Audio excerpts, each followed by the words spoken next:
State versus Damian Leisman, 20 CR 165. Yes, sir. Okay, you're in court. Let me see what we got here. Oh, it's a motion to revoke probation has been filed in this case. You have the right to have an attorney represent you in this matter. If you can't afford to hire an attorney, I'll appoint one. Do you know what you're trying to do with regard to an attorney? No attorney, sir. Alrighty. Somebody give him a waiver form then. But You have the right to hire your own attorney. Like I said, if you can't afford to hire one will be appointed, no cost up front to you. If you choose to represent yourself, you have to follow the rules of evidence and procedure just as if you're an attorney. There's no special treatment. Are you going to influence any alcohol or drugs right now? no, sir. Has anyone promised you anything or threatened with anything to get you to waive your right to an attorney? No, sir. All right. If you've reviewed the form and want to waive it and proceed today, representing yourself, you can sign it at this time. Yes, sir. Buckle up, guys. Today we're diving into a courtroom moment that proves why self-representation is a gamble you don't want to take. Right from the start, we're told this isn't just another day in court. This is a man stepping into the ring without a lawyer, facing a judge who takes no nonsense. You're about to see exactly how quickly that choice can turn into a costly mistake. Looks like you've signed it. I'll find that you've knowingly, willingly waived your right to an attorney. I'll accept that waiver. I'll allow you to represent yourself. You understand you have the right to contest the allegations. Do you have a copy of the allegations, by the way? No, sir. On the probation violation? Yeah. I believe it was for the remaining payment of the probation, because that was Right. Also failed to provide proof of obtaining drug and alcohol evaluation. Those were the allegations. to do which one? We'll bring you. The drug and alcohol evaluation? Yes. Okay. Alrighty. I did not do that unless I had done it with and sent it to Chris before, but yes, sir. All right. Well, we're going to bring you a copy of those allegations here. All right. You understand? You have a copy of those in front of you, the affidavit alleging the violations? No, it was the wrong paper. He's grabbing it right now.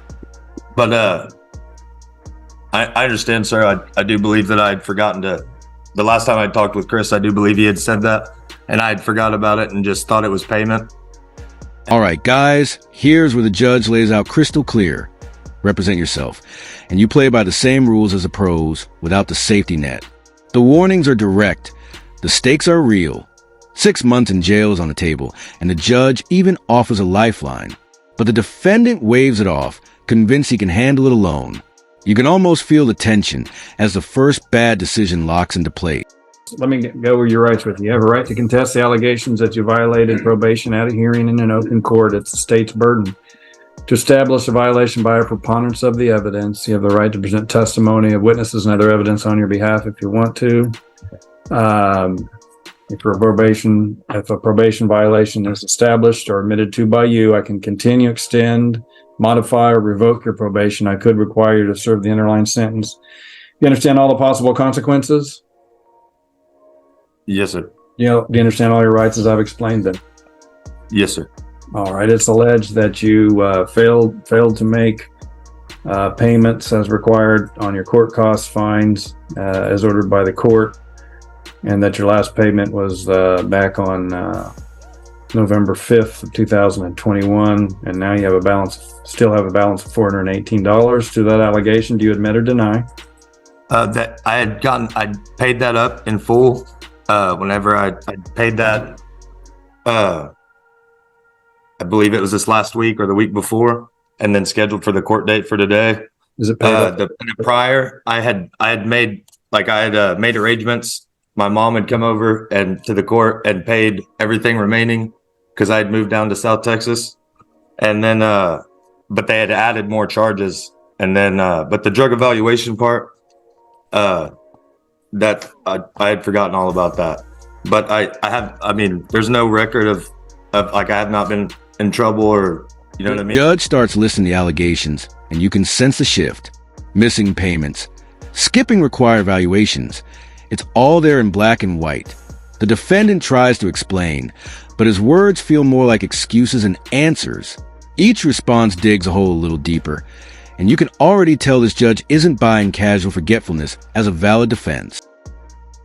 So you're saying your mom paid off your fines or whatever?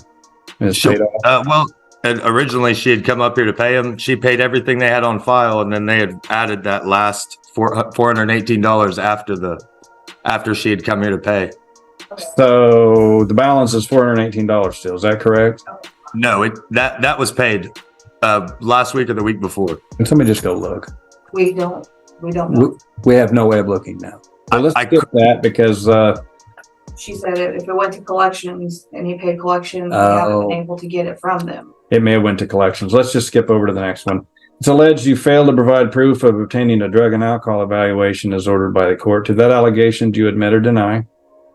I admit I did not do that. Okay. I'll find that you, Mr. Marcinski, right now the court has no way of checking into any of this. I think it's been sent to collections is what I'm being told. So they don't know what's been paid, what hasn't been paid. And if he has a receipt. Yeah. Okay. Are you fine with skipping over the payment, Mr. Marcinski, at this point? Well, I'm not going to have a way of finding on it one way or another anyway, is what I'm telling you. Nobody knows. It appears to me that he is stipulating as of the date of this affidavit, he had not paid it. So the fact that he paid it 2 days ago or a week ago doesn't alleviate the fact that he committed this violation.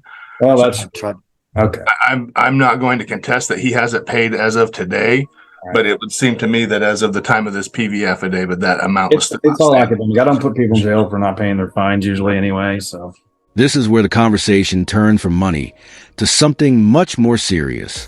The defendant disputes fines, but admits, flat out, that he never completed the court-ordered drug and alcohol evaluation. The judge doesn't need to raise his voice. The calm acknowledgement says it all. In a single moment, the case tilts sharply toward consequences that will be very hard to reverse. I'll find that you've knowingly, willingly waived your rights. I'll accept your stipulation as to the second violation. I'll take the first one under advisement until stuff can be sorted out. I'm just not going to get into that right now. It's not really necessary. State's recommendation. Judge, I may defer to Chris on this one. Looking at my file, we're a little light. All I see in here, my last notes in this file were when I offered Mr. Leesman a plea from the felonies that Kerwin had charged him with to a misdemeanor. The very next thing I have is the PV affidavit, and then my most recent document in the file shows a no bond warrant for his arrest. So obviously that at some point was lifted because he's bonded out and sitting in front of us. I don't think so. He had us put on the docket and showed up. I think the warrant's still outstanding is what I'm told. Okay. As far as we know. So I would probably ask Chris what he thinks is appropriate. At this point, if the case is paid in full, my primary cause for doing what I do is to try to get these folks into drug and alcohol treatment to help them get over their addictions. And it sounds like even as of today, that hasn't occurred in this particular case. And I see now that 3 years, almost 4 years later, I don't know what the benefit of that is, but there has to be some consequence to the violation. I mean, pretty much just disregarding of the probation. So I think at this point, Your Honor, I would probably request a sanction and then for the case to be terminated if it has indeed been paid in full, which I'm not contesting based on his statement that it has been paid. I would also ask the court to maybe ask Chris Hollis what he thinks is appropriate, at least as far as the sanction, and he may be able to even educate us about the payments and other things. Your Honor, Mr. Leesman was on probation for almost a year, and he was on call-in reporting because he was a resident of Texas. Last time I spoke with him was on February 8th of 2022, and I informed him that he needed to come to Kansas so he can sign an extension of his probation due to the fact that he had not completed his drug and alcohol evaluation, and he didn't make, well, he still had an outstanding balance of $418. He told me that he's not going to make the time to come to Kansas, and that if I need to file an affidavit, then just go ahead and do it. And then, of course, we haven't heard from him in over a year, almost 2 years. So my recommendation is that his probation is revoked. All right. Mr. And Lee, when he did call in, Your Honor, it was very sporadic. He would miss call-in reporting. I'd have to call him try and track him down. So he wasn't even really good at even that.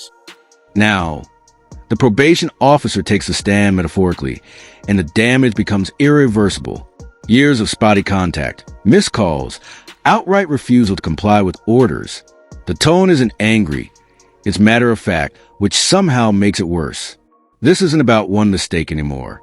It's a pattern, and patterns in courtrooms rarely end in sympathy. Policeman recommendations? I do apologize for the forgetting of that. I'd gotten in another accident right around that time before it was October October before that February I had talked to him, so I'd been healing up, and I forgot about that drug and alcohol evaluation. And whenever we had talked, I had asked, he said I had to be here tomorrow to sign the paper. And I was asking, because I couldn't come from Port Aransas at that time all the way to Kansas to sign a paper. And I was seeing if we could do it like over like fax or, over like e-documents. So I didn't have to come in person all the way to Kansas to extend it for me to go do that drug and alcohol evaluation. But I do apologize for forgetting about that part. And I could get one done as like today, as soon as we leave here. I just wanted to get this warrant taken care of, but I understand, so I apologize. Here's where self-representation collapses completely. Given a chance to speak for himself, the defendant apologizes but offers no concrete plan, no strong argument for leniency. The judge doesn't hesitate. Probation revoked. The gavel might as well be a hammer, sealing the lid shut. In that moment, all the earlier warnings feel painfully, almost predictably fulfilled. At this point, I want you to become a productive member of society. I think the only way you can do that right now is that you become sort of deterrence and encouragement for other people to follow the orders of probation. So I'm going to revoke and remand you to serve your sentence. Good luck. Wait, sir, how long is it? I came up here I came up from Texas all right, sir. All right. How long do I have to do? Whatever the original sentence was. I think we went over that, didn't we? The original sentence was 6 months. I don't know if he's got any credit for time served on that. Yeah, that's what it is, 6 months. Or it was for a misdemeanor. I still have to do 6 months? Yes, sir. All right, sir. Okay. My bad. Is there any way to like that? It's time to face the consequences. That's what's happening. What? State versus Colton Marceau, 23 CR 300025. Yes, sir. Can you grab my phone right there? Sir? Sure.